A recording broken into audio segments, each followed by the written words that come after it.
పొరుగు రాష్ట్రాలకు రేషన్ బియ్యం, ఇది వార్త. ఇక్కడ 12-15 కొని అక్కడ 23 రూపాయలకు విక్రయం.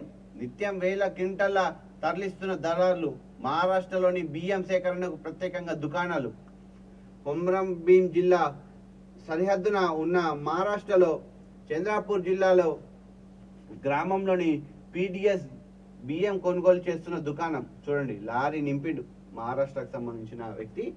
మనం ఈడ ₹2-2 కొంటారు, కొని 10 రూపాయలు 15 రూపాయలకు అమ్మేస్తారు. రేషన్ షాప్ దగ్గరనే అమ్మేసేసి ఇవన్నీ పీడిఎస్ బియ్యం తీసుకుపోయి కూడా మహారాష్ట్రలో ఇస్తారు. కానీ మీకు ఎవరికైతే బియ్యం వద్దు అనుకుంటున్నారో, లేకపోతే రేషన్ బియ్యం మేము తినము అనుకుంటున్నారో, మీరు తీసుకొని పేదలకు పంచే ప్రయత్నం చేయండి.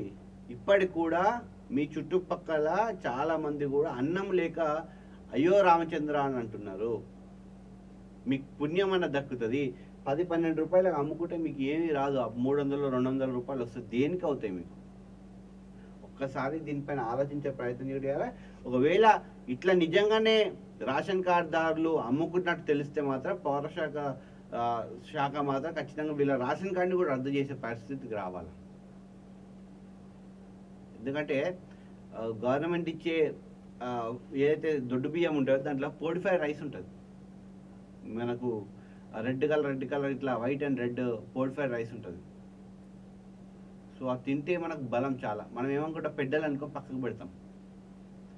సో అట్లా కాకుండా అవి తింటే బలంగా ఉంటుంది. మన పోషకాహారం అది.